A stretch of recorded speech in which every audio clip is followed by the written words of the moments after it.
Well, welcome, welcome. Thank you, everyone, for joining us during this week of love with Valentine's Day approaching at the end of the week. And we are super excited to dive in for the inside scoop on how to make recruiters love you and help your job search.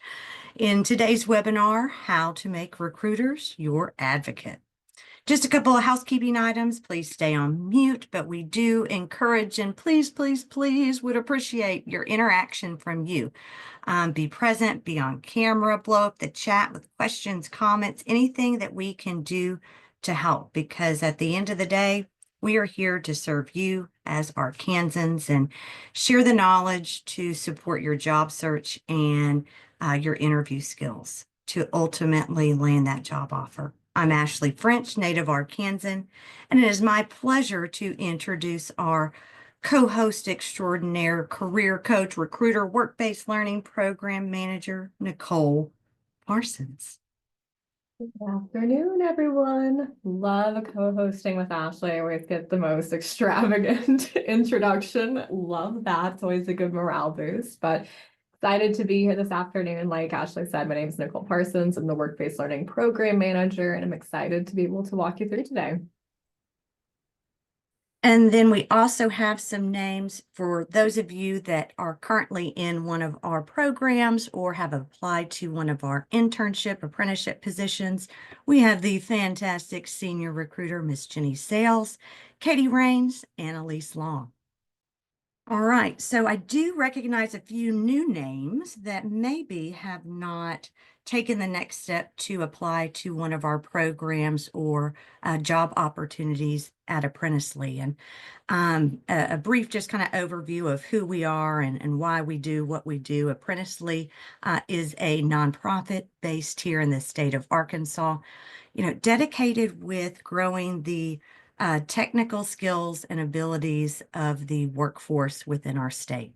We really started focusing on the information technology, computer science career space, offering additional pathways into IT jobs. Very excited that we have expanded into more areas and industries because the apprenticeship model essentially is taking a employee or a new hire, kind of where they're at today, skills and abilities, and offering them additional training while getting paid on the job, in addition to classroom style training to ensure that you're meeting those expectations of the role. So, degrees are great, but please know that there's additional pathways out there that don't require a big checkbook at the end of the day. Reskill Arkansas is a fantastic program that we started back in 2020 after the pandemic. And this program is essentially kind of career discovery, exploring what are IT jobs, what does a data analytics representative do, and kind of offer that hands-on career coaching. Something really unique about our organization and what we provide is we offer kind of one-on-one resume feedback, ensuring you look just as great as you are in person on paper, and essentially increase your odds of getting that interview request. So if you haven't taken advantage of our programs and our career coaching, definitely encourage you to check us out online. To receive the free resume feedback in addition to the interview practice that we offer from our team of recruiters. All right, so the recruiter's role. And, I have spent time in talent acquisition, recruitment on the staffing agency side, headhunter side, in addition to what we call in-house recruiters. So working directly for the company within sales organizations, engineering, IT, worked with lots of different hiring managers with different personalities on how they identify top talent, how they interview, and decide if someone's going to join their team at the end of the day. So kind of thinking of the recruiter's role. So yes, they are responsible for the kind of high level talent sourcing. Often recruiters are tasked with not just interviewing those that apply directly to the position online, but also posting it on third-party job boards, LinkedIn, Handshake, Career Builder. There's a ton of options out there. I would say, I probably recommend definitely at a minimum having your resume uploaded on LinkedIn and Indeed. Those seem to be the most common job boards that recruiters use to source talent. And then, of course, they are responsible for conducting the actual interview. And a recruiter's job is to, in a 30-minute phone interview, identify if you have the must-have skills and requirements that are listed on the job description or given to them from the hiring manager. So they're very much a liaison between the hiring manager and the candidate. So yes, they are checking you out and trying to figure out if you're going on the move forward list or are you going into the unfortunately not a good fit denial email list. They're also going to advocate for you. So, which brings us to our topic and title of today's webinar on, how do you use them to, in a situation to where I've sent a resume and interview notes to a hiring manager. And for some reason or another, they were not selected in the initial submittal for an interview with the hiring manager. A good recruiter that you have built rapport with and is really passionate and sees your potential will advocate and go to bat. Pick up the phone and, say, hey, hiring manager, just want to make sure you saw this key area of experience. Or did you see the correlation of, they've got a ton of Python and, we'll be able to add value to your next project coming up. So there's a lot of different components in the hiring process in general. So it's not just reviewing resumes, making the decision. And, I think we'll dig into, at the end of the day, the recruiter doesn't make the hiring decision. Unfortunately, we are tasked with keeping the requisitions or the application postings up to date. And that requires us to, if you weren't selected, send you that, rejection letter. And I think early on in my career, I took it a little bit too much to heart I hated sending that email to a candidate that I really felt was a good fit for the role. But at the end of the day, the hiring manager decides who to extend the job offer to. But for, to have the odds more in your favor, you definitely want to get that recruiter's buy-in to ensure that they understand why you're a good fit. So if needed, they can give that hiring manager a little push to get you an interview. All right, so in a staffing agency setting, I was often approached by job seekers under the assumption that I was a matchmaker. I was working a match.com approach where I'm supposed to match every application with every job order. And unfortunately, it is not that perfect equation to where, depending on what positions I have open today, will depend on who I interview and who I prioritize my time with. You may be a rock star candidate for a developer one position, but my hiring manager over the data analytics team is barking the loudest and has the, soonest hiring deadline. So in your interview, make sure that you're properly sharing the multiple type of roles you're interested to. Don't put yourself in a box. But know that, especially when you're working or interviewing with a Fortune 500 level type corporation, they may have over 200 jobs posted.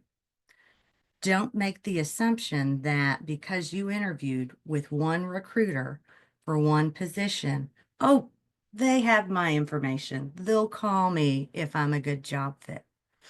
That recruiter is typically going to be focused just on the 30 positions that are on their bench, not necessarily even aware of what a different business unit, a different hiring panel is looking for in another area.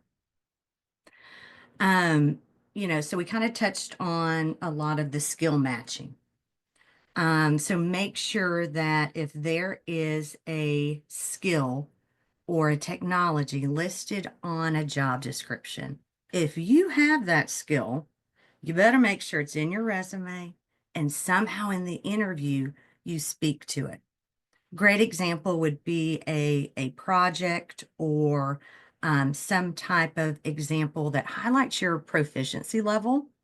It doesn't have to be a grand project that you did in a work setting. In the world of technology and the internet and Stack Overflow and GitHub, you can 100% do projects just on your own. Bonus points if you can tie it to an actual company or a business need. Maybe your friend has a Etsy business and needs a new website that has an API that connects to their CRM and puts in auto emails to thank their customers. But, think about how you can speak to your skills and abilities in a very positive manner with that recruiter.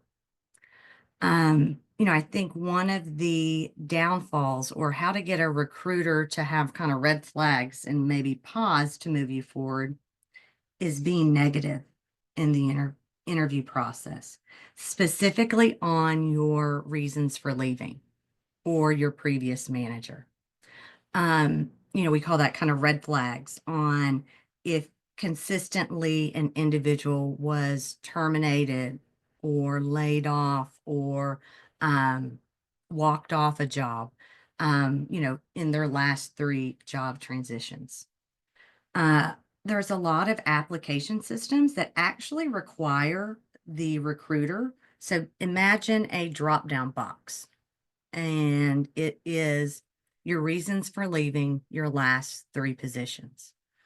And the only options in this drop-down box are, put in a 2 weeks notice, terminated, laid off, walked off the job, or just no call, no show. So think of how you can, in the most positive manner, speak about former employers, your reasons for leaving. We always want to be honest. Let me put that in the script. But ensure that you are being positive in the interview process and speaking to kind of your job satisfaction and the workplace fit. One thing also on the employer kind of balancing the higher needs is a culture fit. I love it when a job seeker or a candidate brings to the table something about our company values or core values, because that tells me, A, you did your research, and then it specifically, kind of highlights why that cultural value spoke to you. Oh, I was really impressed with your commitment to give back in the local community. I see that your corporation has a partnership with St. Jude's or some nonprofit. And, that's a group that I'm also passionate about.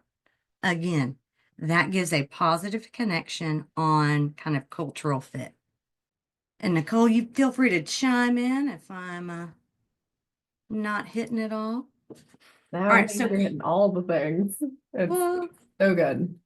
all right, so common misconceptions. So the insider scoop.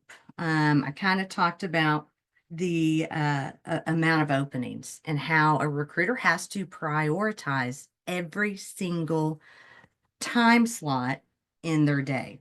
I think on average, when I was an in-house recruiter, we were tasked with doing anywhere from 30 to 40 interviews a week.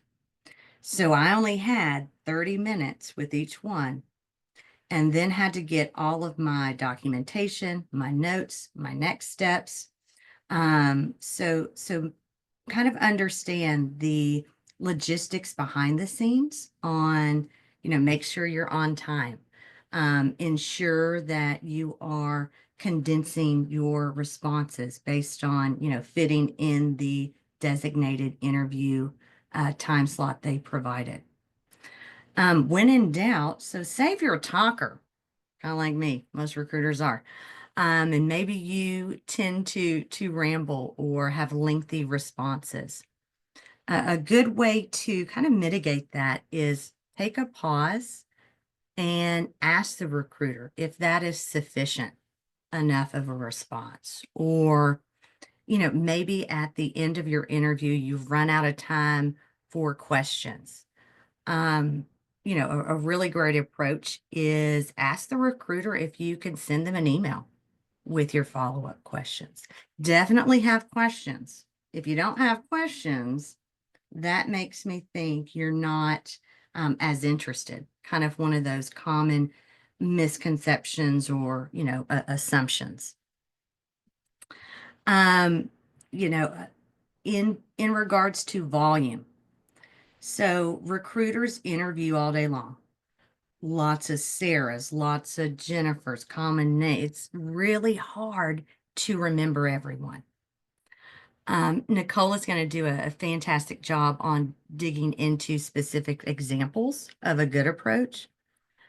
But don't get disheartened if you follow up with a recruiter and don't get an immediate response. Sometimes that can actually be a good thing on, you're still in the interview process.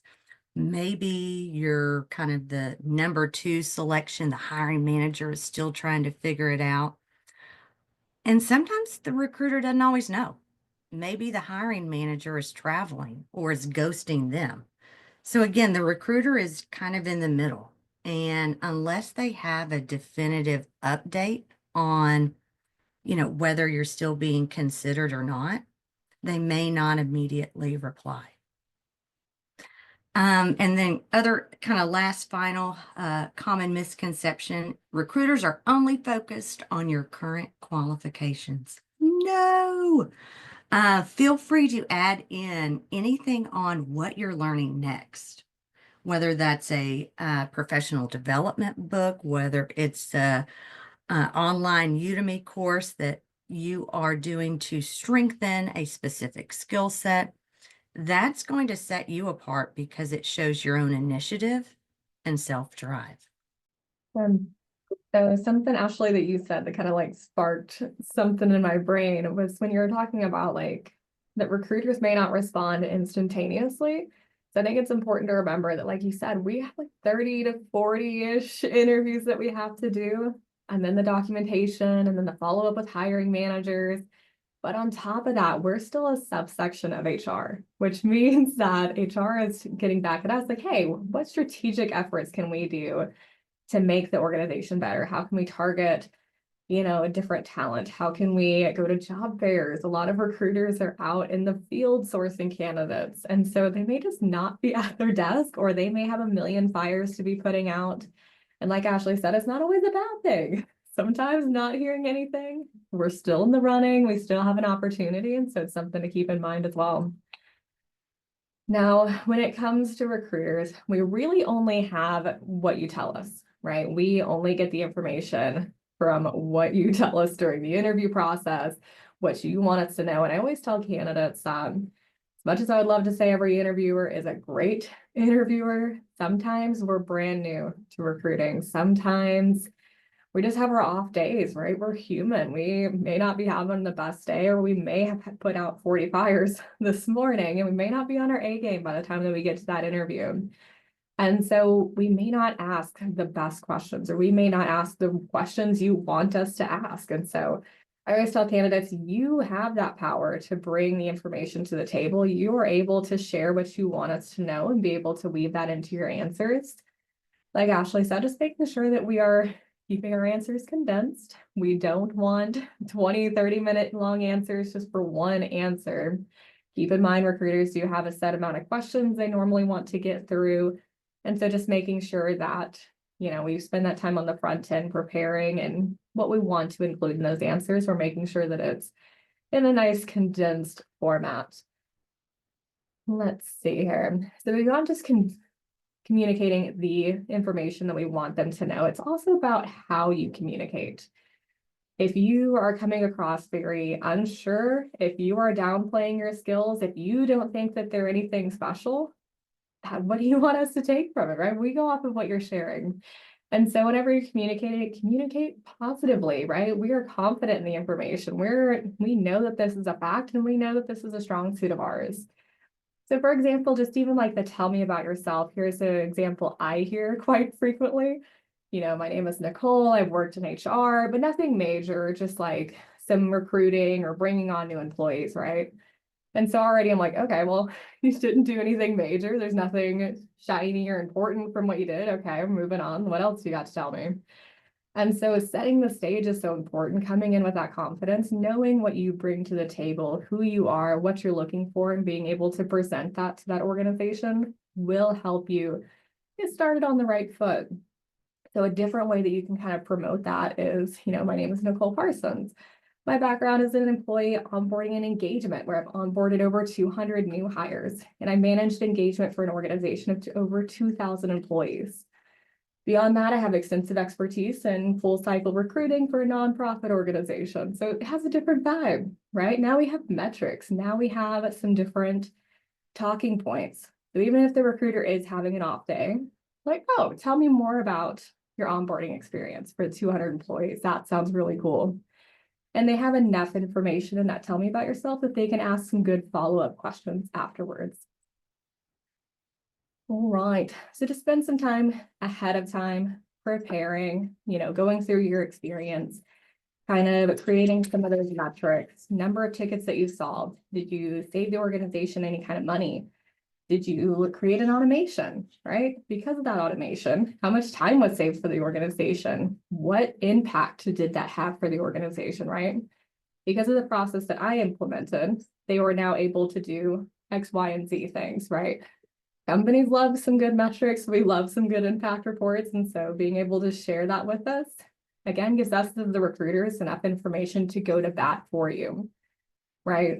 This candidate was able to do X, Y, Z in their last organization. That really aligns with what we're looking for to be a great fit. And we can kind of go to bat on your behalf. So some just other do's and don'ts to help you prepare for an upcoming interview. Recruiters aren't just gatekeepers. They're not just the hurdle that you have to get through to get to the position. They can be your biggest ally during the hiring process. So don't be afraid to build some rapport, be able to talk to them a little bit, share a little bit of that information. I think it comes up a little bit later, but just be professional about it, right? We don't want to go too crazy with the personal information. Follow up after conversations. Send that thank you note. Thank you for your time this afternoon. But of course, anytime we touch base with a recruiter, anytime we touch base with any kind of hiring manager, that's our opportunity again to remind them who we are. Here's our skills, appreciated your conversation on, telling me more about the organization, or we had a great conversation about the problems that your organization is facing and how we might be able to solve that. Kind of loop them back into what your conversation was about. And then when you're speaking with a recruiter, just make sure that you're being honest about your skills and your abilities. Recruiters often are able to tell when things just aren't adding up or something doesn't quite feel right. Maybe a candidate is fluffing their experience a little bit because we want to put our best foot forward. We want to get that position and share all the good things. But we also, if you're not being honest about it and we're starting to get the feeling that something's just not quite right, or saying that you're an expert in this field, but when we ask you a question, you weren't able to tell me about it, something there is just not right. It kind of brings up those red flags Ashley mentioned earlier. And so we just want you to be truthful and honest. I've had a lot of hiring managers that are like, Nicole, they don't know, just tell me you don't know, right? I'm okay with that, because then I know that if something comes up or a project is presented to them, if they're not confident in their abilities, they're going to tell me that. So I know they need extra resources, or I know I need to help them with this. And we're not falling on our face, we're not dropping projects. So it just helps to be honest. A lot of hiring managers will respect that. Share what you do know, kind of pivot to show like, don't know this, but I am very familiar with these specific areas. So that way we're still just redirecting the conversation on, this isn't my strong suit. But when you say this is kind of where my brain's at. This is what I want to do. And they just want to hear how your brain is thinking. What's your thought process? How do you work through problems? How do we kind of navigate that situation? And then being professional, respectful in all interactions. This one's going to piggyback off of the first bullet point with building rapport. Don't get overly comfortable with the recruiter, right? I think a lot of times recruiters, we talk a lot. We have a lot of conversation. Sometimes our brains are a little bit tired, and by the end of the day, we are very lackadaisy. We're kind of going with the flow. But just be professional and respectful. Whatever topics you bring up, make sure that it's still appropriate for a work setting. Make sure that you still understand that they are in HR. They are still trying to source the best candidate for that role. And so maybe avoiding more controversial topics or avoiding some, disrespectful language or anything like that. So just being cautious on the information that you share. And then just come prepared. You hear this all the time, always, when it comes to, interviewing and how to talk to recruiters. You would be so surprised at how very few candidates truly come prepared to their interview. Come prepared with those questions ready that are tailored towards that job, right? Specific to the job at hand, specific to that organization. What problems are you facing? I saw that you posted this on LinkedIn. How do you think that's going to affect your organization in the future? Anything like that. If you tell me you looked at my LinkedIn on like during an interview, I'm like, okay, that's amazing. I love that you did your research. Even if you know what the organization does, because a lot of times that'll be their first question. Why do you want to work for our organization? What about us made you interested? And so if you don't have that answer prepared, we're starting off on the wrong foot, because they're like, you're not doing any preparation for this. And so that goes a long way with recruiters. And I know I've come back to the team like, oh my gosh, they knew something about us. They knew the process. Okay, Nicole, can I jump in and give an Absolutely. easy cheat for, and we're not going to say cheat, we're going to say utilizing the tools available for us. All right, so if you have a phone interview, what is preventing you from printing out the job description, printing out their culture page, highlight something that's cool to you, and you can even print out, if you've already done kind of your practice responses to common interview questions, tape it right above your camera. Just saying. I mean, don't come across robotic or reading a script, but that having that job description handy, and maybe the printout of their cultural values, and then maybe their about page, just bonus points in case you get hit with that question on how did you prepare, or what was interesting, what do you know about our company. Bam, you've got kind of a reference material you can discreetly look at during an interview. Yeah, absolutely. And I'll say, Ashley, this may just be a personal preference or opinion on that, but I wouldn't mind if they had a printout of it, or if they were checking the notes, because in my head, I'm like, I know that you all are interviewing for multiple positions. So again, personal recruiter preference or opinion on that one. But I again would think that you came prepared, and I'd be like, okay, like I respect that. I know that you have a lot of information. Maybe you have multiple interviews coming up, but at least you spent the time and the effort on my position. You respected my time enough to do the research. So very good points. So what not to do, right? There are some some hot topics when it comes to recruiters. And like, we don't want to make them not our advocate or make them not in our corner.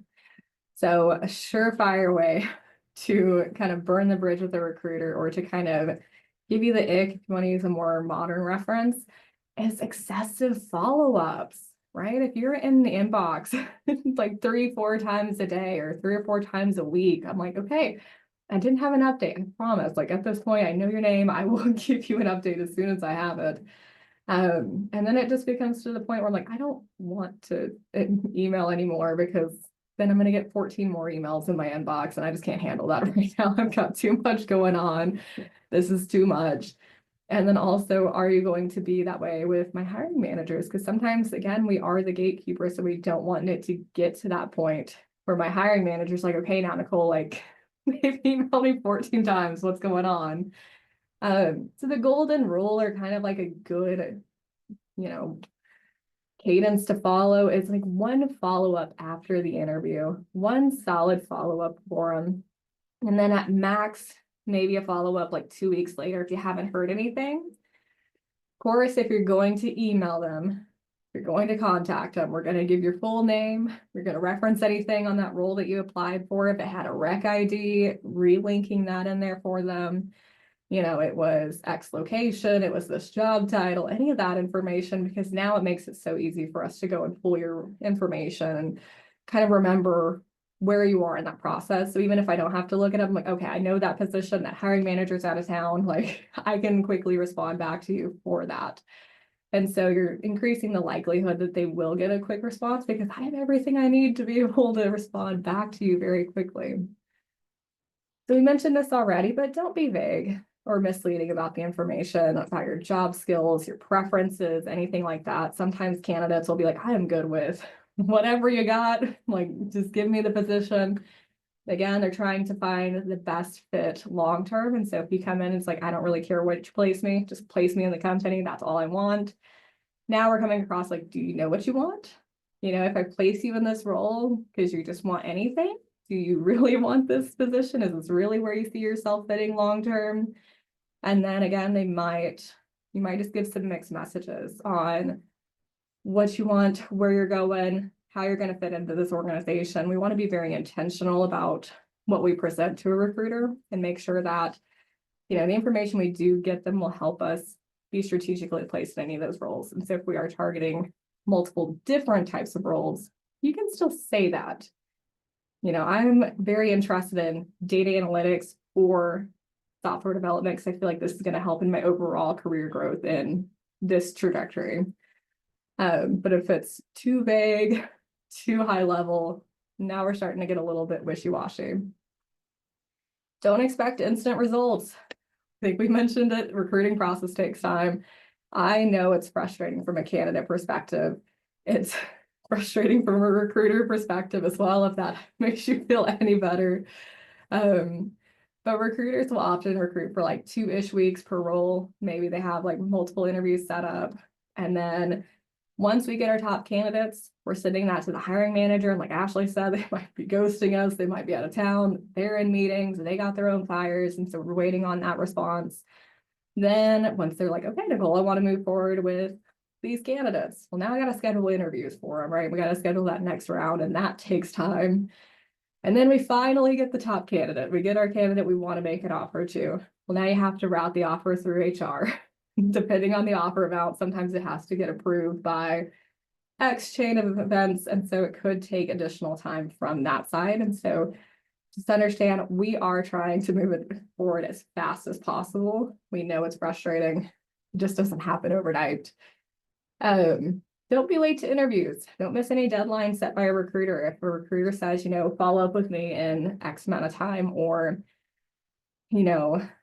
your interview is at this specific time and you don't show up at that time, we're starting off on the wrong foot. We want to make sure that we are following through on what we say we're going to do. If we're supposed to be there for an interview, we're there early, we're there prepared, all the good stuff. And then don't expect recruiters to remember every detail. Give them a cheat sheet, give them some information to help them remember. I know our team often, when a name will come up, we're like, name sounds so familiar, can't place why, but I recognize it. Couldn't tell you the position, couldn't tell you why I remembered it. It's just feel like I probably read the name, heard the name, talked to them, whatever. So just give them a cheat sheet, help them out a little bit. And then just reiterating, help them, help you. Recruiters want to find the right candidate for that position. Sometimes we get just an overwhelming amount of amazing candidates, and they might be perfect candidates. They're just not the right fit for that specific role or that team or, X amount of factors. We still want them in our pipeline. We still want to find them a role within the organization. And so keeping in contact with us, right? Making sure that we're following up, saying, I'm still really interested in this role. Is there something that we can do? Is there another position or another team that I can talk to? Anything like that. Oftentimes recruiters will share those resumes as well. I know Ginny and I have exchanged numerous amounts of resumes because we're like, hey, loved this candidate. I think they'd be a great fit. If you have something in these specific areas, just keep it in mind. Will Ginny remember it by the time it gets here? Who knows? It depends on when it comes up. It's just like, you mentioned something a couple weeks ago. And so we kind of remind ourselves on that side as well. But don't get discouraged if that one position isn't the right fit. Stay professional, keep that bridge intact.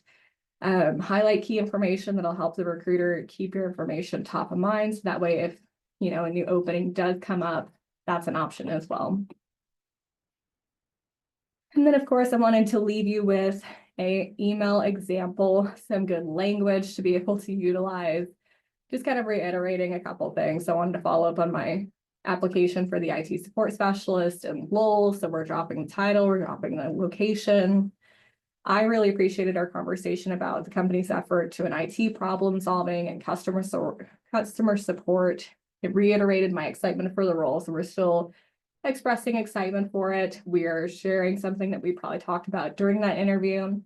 Then again, I've attached my resume for reference. My contact information is below. So in your email signature, you can add, your name, your email, your phone number, all the things.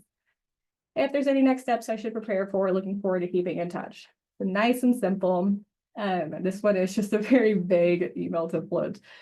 But don't be afraid to use AI. Don't be afraid to, use ChatGPT. Help me with a follow-up email to this recruiter. Here's what we talked about. Here is details about the job. Throw in all the information. If you're having trouble, if you're not a wordsmith, sometimes that helps. That's an easy way to kind of get that going. But with that being said, we've reached the end of today's presentation. So we'll open it up for any questions, concerns, anything on that side before we wrap up today. And I added this in the chat, but if someone's driving or can't look at the chat, just another mention on the critical piece for large corporations. So your JB Hunt, your Walmart, your AT&T, please, please, please, to help increase, again, the recruiter looking up your information, seeing, all your past conversations, include that job number and rec ID. You should have that information in the confirmation email you received after you applied. So easy peasy, copy paste.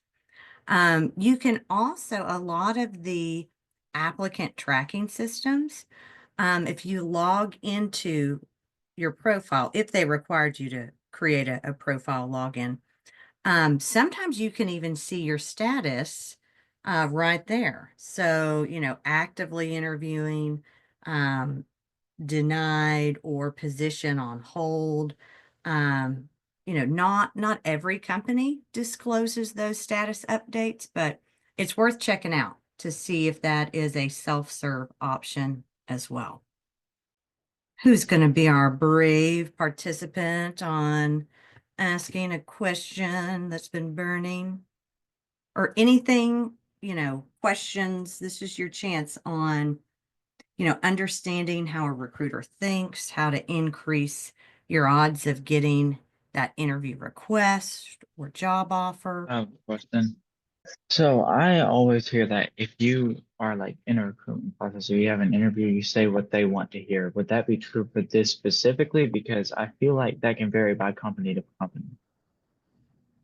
So always, always, always. So I put in kind of an equation on, if there was a mathematical equation, you still want to be honest, humble, but share what you know. So it's a small brag and sell you. So at the end of the day, make sure you're being honest. However, I would recommend always tailoring your responses to the position that you're interviewing for. That's kind of goal one. So I mean, to a certain extent, yes, but factoring in being honest, um, and, kind of, it's kind of a game on how do you be humble, but also sell yourself. So that's why that practice is really critical in speaking to what you do know, and what value you do bring to that organization. All right, we did get 3 questions sent in. All right, question number 1, can I get into cybersecurity with no training? I will give you my personal opinion, and then I'm going to throw it to Nicole for her thoughts. No. If I am a senior manager and I've got a team of 8 cybersecurity specialists, and I'm going through this interview, because cybersecurity is serious. If you fail on your job, you may open up our firewall or release all of our customers' credit card information. So, it can impact my job and my ability to provide for my family. If I'm interviewing, let's say, I've got it, we'll just, for example purposes, 2 candidates, okay? One that has all of this self-learning and, maybe they're working towards a certification or they've done an online boot camp. I'm not even going to bring up degrees. Okay. Throw that out. And then my other candidate doesn't have any online learning. Just thinks that cybersecurity is a great way to get a paycheck and sounds really cool and can throw around a little bit of jargon here and there. If you were me, who would you hire? Someone that has that self-drive and motivation to teach themselves, for fun because they internally enjoy it and want to know best practices and techniques.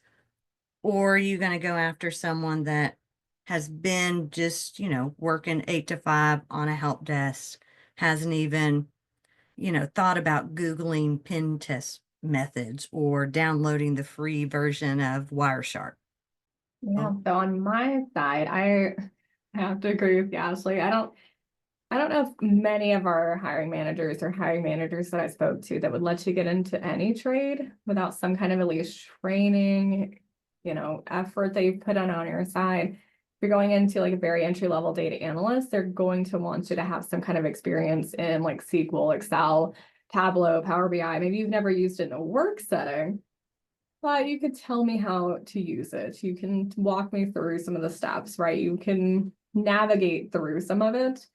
Cybersecurity is its own beast, which I don't know very many companies that would hire that without any experience. Most of that is more help desk, knock analyst, like work your way through on that side. Um, but a lot of organizations are going to want some kind of training, but it's all about how you talk about it. So, like I said, I can tell you how to do X, Y, and Z in SQL, or I know how to do these specific functions in Excel. I can do this specific thing and like be able to walk me through or troubleshoot it or whatever the case. That will go a long way. And so you don't necessarily have to have experience all the time as long as you can talk about your knowledge and training in it.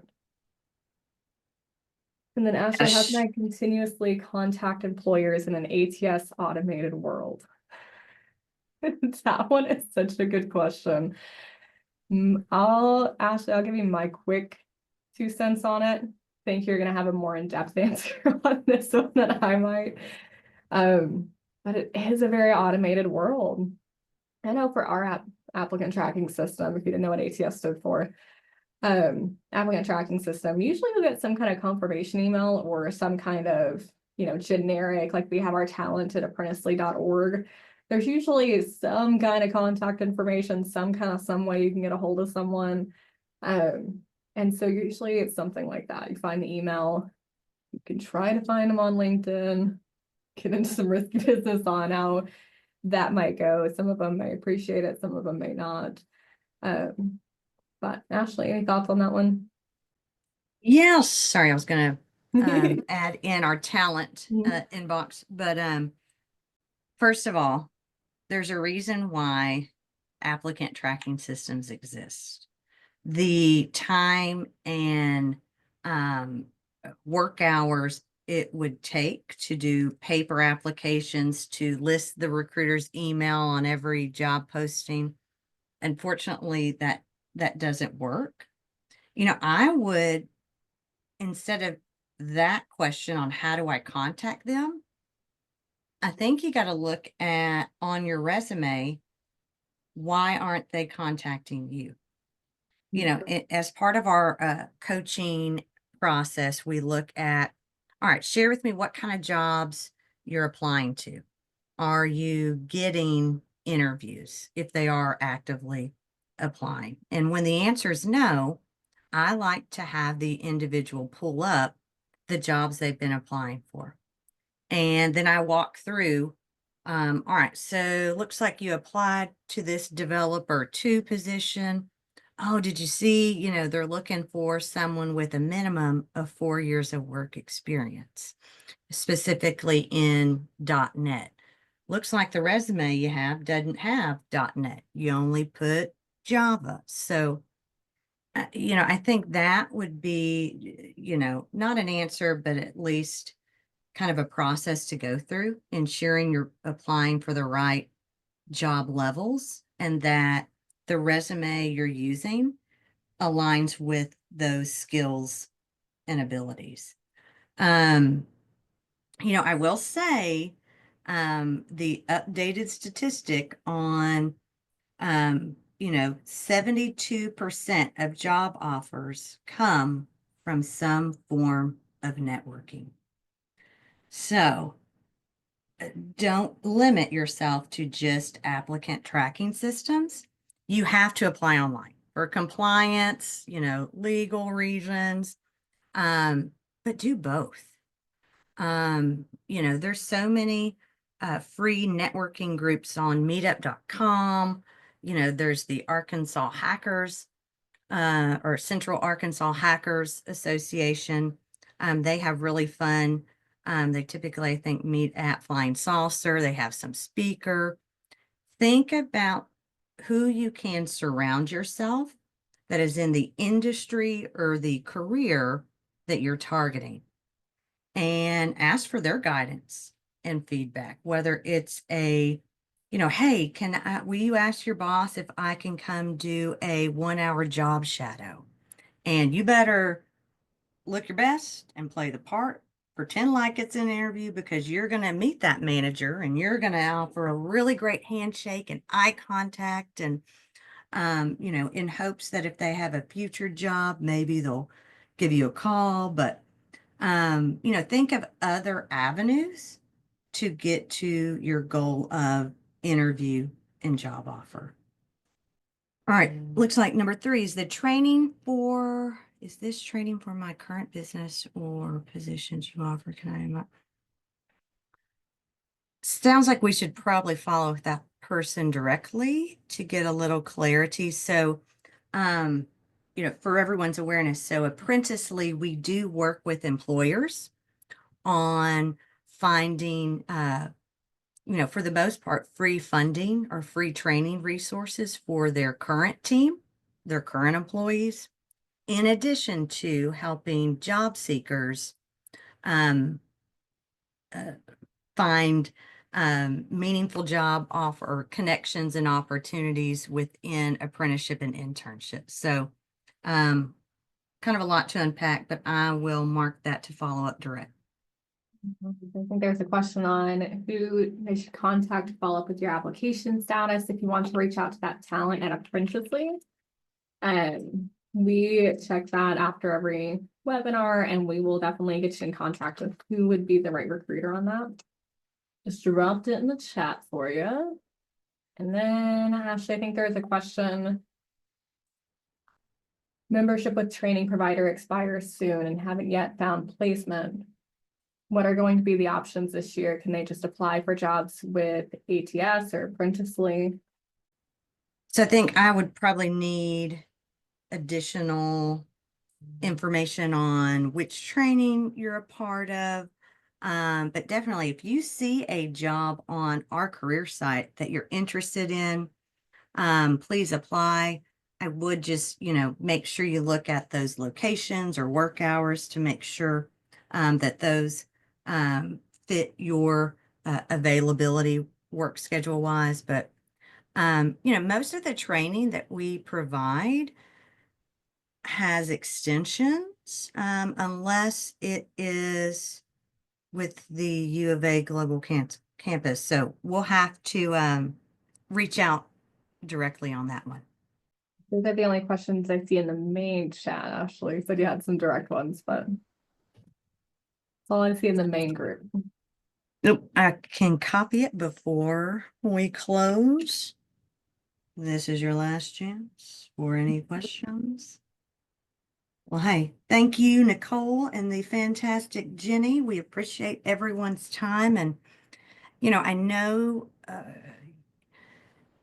searching for a job can be a full-time job in itself. And unfortunately, it is a numbers game. It's hard because every application, you get your hopes up and get excited. And, from a number standpoint, you got to apply to 30 jobs to get an interview. And, I know some of what we shared is, kind of showing the recruiter transactional side and kind of what's going on behind the scenes. But, please, please, please just keep up the hard work, keep self-learning, keep applying, and keep on attending networking events. Hope everyone has a great rest of their day. Thank you all so much. Enjoy your day.